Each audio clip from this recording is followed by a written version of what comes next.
नमस्ते बच्चों, आज हम करते हैं एक्सरसाइज 5.1 का क्वेश्चन नंबर फर्स्ट। इसके अंदर हम लोग क्या बता रखा है, which of the following situation does the list of the number is involving make and A B and Y. मतलब कि इसके अंदर क्वेश्चन दे रखे हैं कि आपको ये बताना है कि ये जो ए बी का जो अपना प्रोसेस है, यानी क्या ये अर्थमेटिक प्रोग्रेशन में बन सकता है या नहीं बन सकता, और बन सकता है तो कैसे बन सकता है। तो बेसिकली इस क्वेश्चन को सबसे पहले अपन करने के लिए ये पढ़ना पड़ता है कि जो अपनी एपी है, एपी का फर्स्ट थिंग होता है जिसके अंदर अपन को क्या चाहिए होता है, एक फर्स्ट ए यानी कि फर्स्ट टर्म, फिर डी कॉमन डिफरेंस, फिर और चाहिए ए एन लास्ट टर्म, और एक और चीज अपने पास होती है कौन सी, एन, जिसको बोलते हैं N number of term which is find out. जितने नंबर टर्म को फाइंड आउट करने हैं वो चीज होती है। अब क्वेश्चन के अंदर बोल रखा है कि एक टैक्सी, यानी यूं मान लेते हैं कि एक टैक्सी है,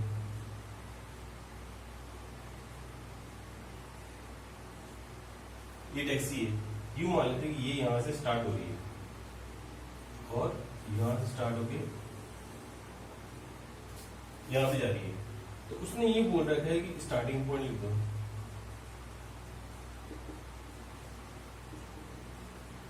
ये मान ली यहां से लेके यहां 1 किलोमीटर है, 1 kilometre, 2 kilometre, 3 kilometre, 4 kilometre, n kilometre. n यानी कि लास्ट मोमेंट जहां तक वो एक टैक्सी जा रही है वहां तक हमको ये करना है। तो इसमें क्या कर सकते हैं अपन, इस क्वेश्चन में ये दे रखा है the taxi far after each kilometre when the far is ₹15, यानी कि जो फर्स्ट किलोमीटर चलेगा, यानी यहां से यहां तक 1 किलोमीटर चलेगी, तो 1 किलोमीटर का जो उसका फार दे रखा है वो दे रखा है ₹15, यानी फर्स्ट किलोमीटर तो ₹15 दे रखा, और नेक्स्ट यहां से लेके यहां तक ₹8, यहां से लेके यहां तक ₹8, यहां से लेके यहां तक ₹8, और सो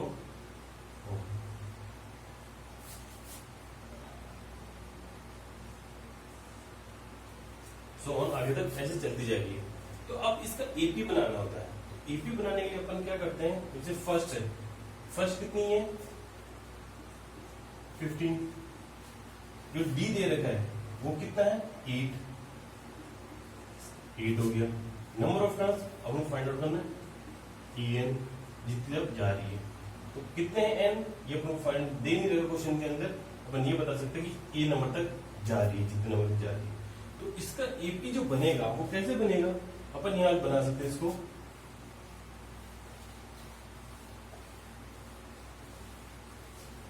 इसका जो एपी बनेगा वो कैसे बनेगा, AP arithmetic progression equals to first kilometre 15, second आएगा, जैसे मान लो A2 equals to A plus n minus 1 upon D, अपना डी दे रखा है, ये कितना हो गया 15, डी ले लिया अपने 8, और ऐसे ही एक्सपोनेंट को निकालेंगे, इसको क्या होता है 15 प्लस 2 माइनस 1 इंटू 8 इक्वल हो जाएगा 15 प्लस 8 प्लस 2 23। तो नेक्स्ट आ गई अपने पास 23, तो ऐसे ही निकालो A3,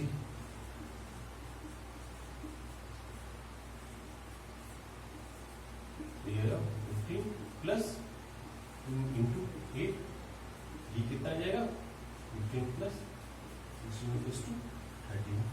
तो अपना नेक्स्ट कितना आ गया 31, वैसे नेक्स्ट कितना 39, ऐसे ऑन करते रहेगा en तक जाती जाएगी। तो अपन इस क्वेश्चन में ये करते हैं कि yes, in given condition the list of number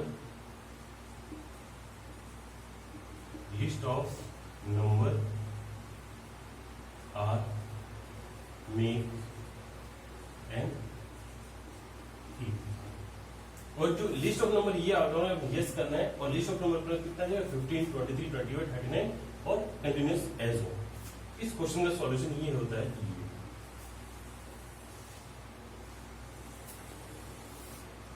ये है इस क्वेश्चन का सॉल्यूशन।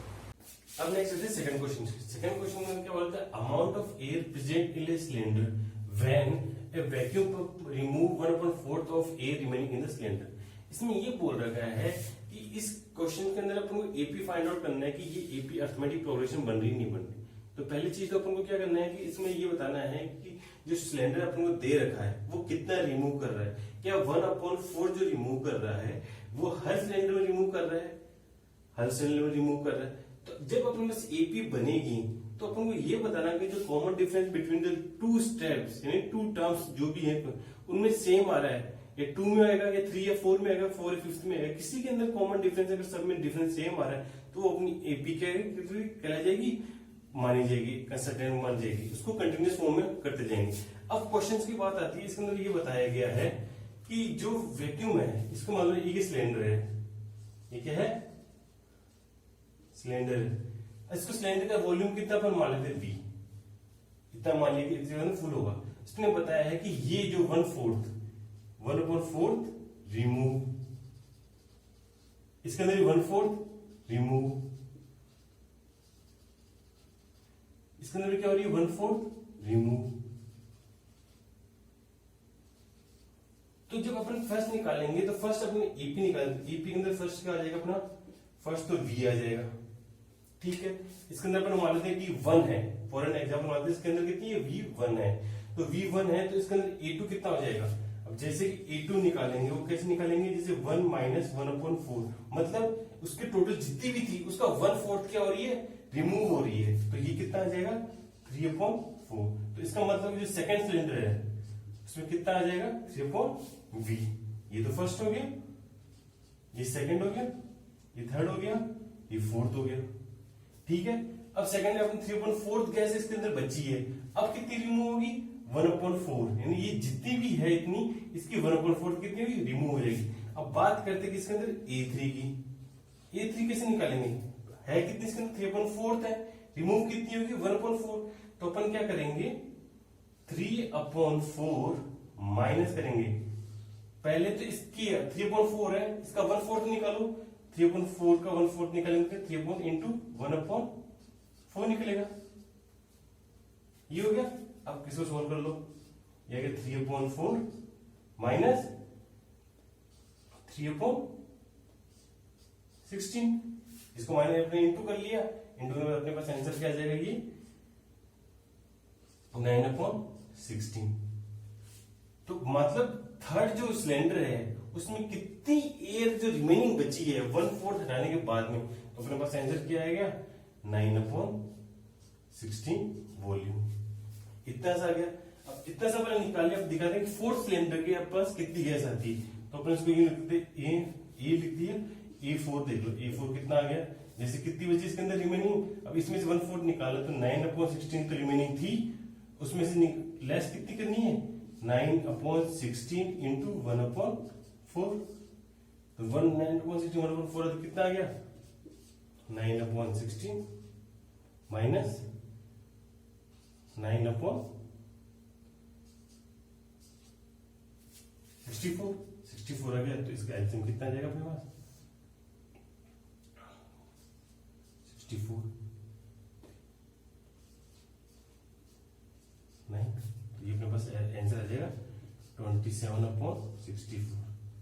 ये फ्रेम किसको कौन सी आई है थर्ड वाली ये आ गई। तो इस सिलेंडर में कितनी गैस बची है 27/64 वॉल्यूम। और ये ऐसे ही कंटिन्यूअसली एन टर्म तक तो चलती जाएगी। तो जो अपना क्वेश्चन पूछा गया है वो क्वेश्चन ये पूछा गया है कि एपी कैसे बनेगी, ये तो अपने निकाल लिया।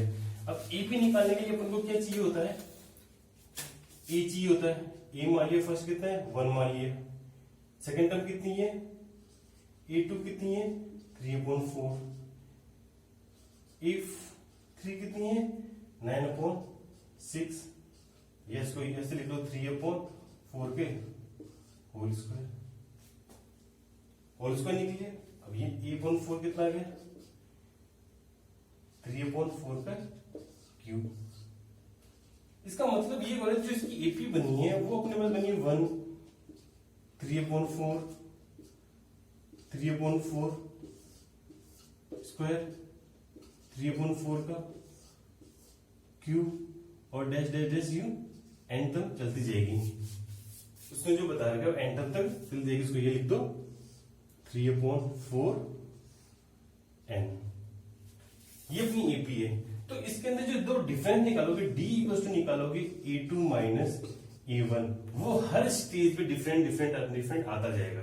तो क्वेश्चन का अपन ये बोलते हैं ये है कि in this equation there is no AP form. इस क्वेश्चन का मतलब there is no AP form, तो गिवन देयर। अब देखते हैं थर्ड वाला क्वेश्चन में क्या बोलता है। इसके अंदर बोला गया था cost of digging A well. यूं समझ लो कि ये एक वेल है।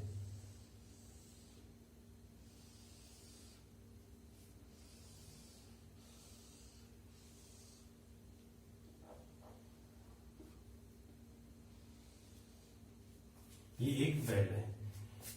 When digging a well after every meter of a digging when it cost is 150। इसका मतलब होता है कि यहां से अगर ये यहाँ पर डिग करना स्टार्ट किया, यानी कि इसको खोदना स्टार्ट किया, तो ये जो डिस्टेंस है वो कितना है 1 मीटर। और इस 1 मीटर की कॉस्ट बता रखी है 150। और आफ्टर ये तो फर्स्ट हो गया, अब सेकंड, यहां से लेके यहां पर डिगिंग किया, यहां से लेके यहां पर डिगिंग किया, यहां से यहां पे, यहां पे, यहां से यहां पे, और ये ऐसा नीचे आया। तो ये 1 मीटर है, ये 1 मीटर, ये भी 1 मीटर। तो इसकी कॉस्ट कर दी पर मीटर की कितनी कर दी 50 50 50 50 और 50, ऐसे भी बताया गया इसके अंदर। तो अपन को ये बताया जब एपी फाइंड आउट करते हैं तो एपी देखते फर्स्ट कितना है ए इक्वल टू अपन दे देगा 150, ए 150 दे देगा और आफ्टर नेक्स्ट 1 मीटर। इसका मतलब A2 कितना हो गया, A2 हो जाएगा 150 प्लस 50 इक्वल्स टू 200। 2 मीटर तक कितना आ गया यहाँ पे, 2 मीटर तक, यहाँ पे मीटर तो आ गया कि 150 प्लस 50 इन दोनों का टोटल ये कितना आ गया 200 कॉस्ट आ गई इसकी। इसकी कॉस्ट कितनी आ गई 200 रुपीज आ गई। ऐसे ही थर्ड का कर लो, A3 के कितना आ गया, जैसे यहां तक तो कर लिया थर्ड तक, अब यहाँ पे 200 प्लस 50 इक्वल्स टू 250। इसका मतलब ये हो गया कि जो एपी अपनी बनी है वो एपी कितनी थी स्टार्टिंग से 150 है, फिर 200, फिर 250, फिर 300, फिर 350, ऐसी कंटिन्यूस फॉर्म में जाती जा रही है। तो अपन ये देख सकते हैं कि जो फर्स्ट टर्म आ गया तो ए भी मिल गया अपन को, इन दोनों का डिफरेंस देख लो 50 है, तो डी इक्वल्स टू हमें से क्या हो गया 50 है, इन दोनों में देख लो वो भी क्या है 50 है, इन दोनों में देख लो उसमें क्या है 50 है। तो अपन ये कह सकते हैं कि इस क्वेश्चन के अंदर the AP is made on this condition, the first term is 150 and the D is the common difference between the two stage when 1 metre A1 and second metre A2। ये अपना A1 हो गया and ये A2 हो गया, ये A3 मान लो, ये A4 मान लो। तो यहाँ से कंटिन्यूस फॉर्म में चलती जा रही है, कंटिन्यूस फॉर्म में चलती है 40 50 50 50 50। तो अब number of terms find out करना है कितनी डेप्थ तक उसको डिगिंग की गई है वेल को। तो अपन ये बता सकते हैं कि जो एपी बनी गई है अपने पास में स्टार्टिंग 150 है, 200 है, 250 कंटिन्यूस फॉर्म में चलती जा रही है। तो उसको बोल देंगे yes the AP is made by given condition. और आप साथ में क्वेश्चन के अंदर ये एपी लिख सकते हो कि अपनी जो एपी बनी है वो कैसे बनी है 150 200 250 260। ठीक है, जिसे सोचे कि फोर्थ कहता है the amount of money is account every year when 10,000 deposited at compound interest at 8% per annum. इस क्वेश्चन के अंदर दो चीज समझनी है। पहले तो दो चीज समझने का मतलब है तो सिंपल इंटरेस्ट और कंपाउंड इंटरेस्ट। सिंपल इंटरेस्ट और कंपाउंड इंटरेस्ट का आपको डिफरेंशिएट पता लग जाएगा तो आप इजीली बता सकते हो ये एपी फॉर्म होगी या नहीं होगी। इसमें क्या होता है, एक तो SI और CI, अपन दो चीज होते हैं। इसके अंदर क्या होता है कि जो कोई भी अमाउंट है उसके अंदर के fix amount of interest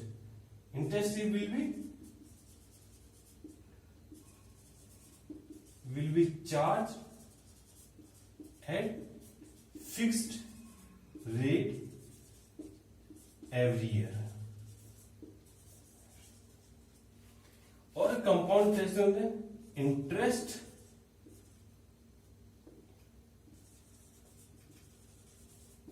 will be changed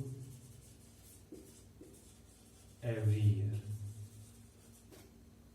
amount of, इसमें ये लिख सकते हैं इंटरेस्ट, इंटरेस्ट तो वही देगा, अमाउंट ऑफ इंटरेस्ट ये बोल सकते हैं अमाउंट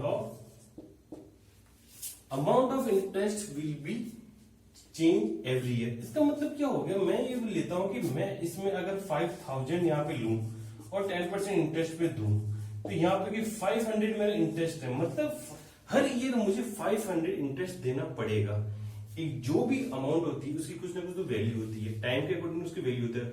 आपने फिक्स कर दिया कि ये मेरी जो मनी है वो क्या कर रही है कि हर महीने में उसकी रेट कितनी होगी, 5% बढ़ेगी। ये तो हो गया सिंपल इंटरेस्ट। ये आप यूं कह सकते हो कि पर ईयर मेरी जो मनी मैंने आपको इन्वेस्ट की है, कहीं दी है, या फिर मैं किसी को उधार पैसे दिए, तो मैंने हम दोनों बीच में कांटेक्ट हो गया, यार मैंने जो पैसे तुम्हें उधार दिए हैं उसकी रेट ये है कि वो हर साल अपनी वैल्यू, जो भी उसने इन्वेस्ट किया जो वैल्यू है उसकी 5% उसकी वैल्यू बढ़ेगी हर साल बढ़ना। तो वो आपको क्या होती है, इंटरेस्ट के तौर पे आपको रिटर्न करता है जितना भी आपने पैसे उसको दिए हैं। और इसी के अंदर सिंपल से तो हर साल के अंदर जो इंटरेस्ट होता है सिंपल होता है। कंपाउंड इंटरेस्ट के अंदर ये बताता है कि यार मेरी जो इनकम जो मैंने तुम्हें दी है, उधार दी है, उस पर फिक्स अमाउंट तो मैं इंटरेस्ट लूंगा, और इंटरेस्ट पे होने के बाद में जो मैं इंटरेस्ट कमा लिया, तो नेक्स्ट ईयर यानी सेकेंड ईयर में आपको क्या है, जितना मैंने कमाया हुआ है, जैसे कि मैं मान लेता हूं कि मेरे पास 5000 है, ठीक है, 5000 तो फर्स्ट ईयर, और 5000 में नहीं, अगर यूं बोलते कि 5000 प्लस 5000 का 5%, तो 5000 में 5%, तो ये 5000 तो ये अमाउंट प्लस इसका 5% लिख लो 250।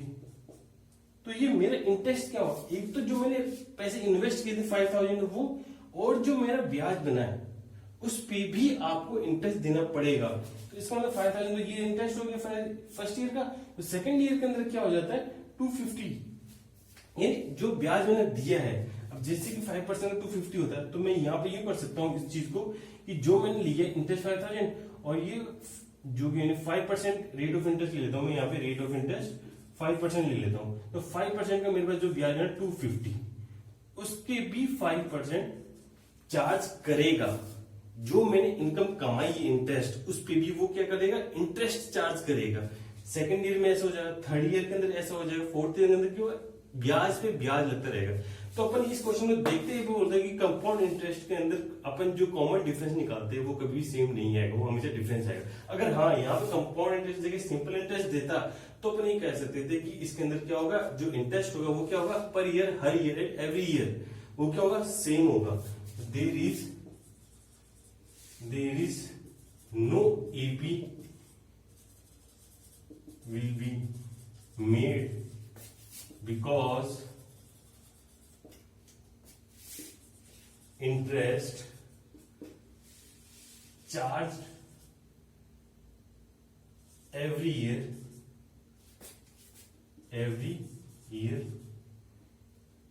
is different।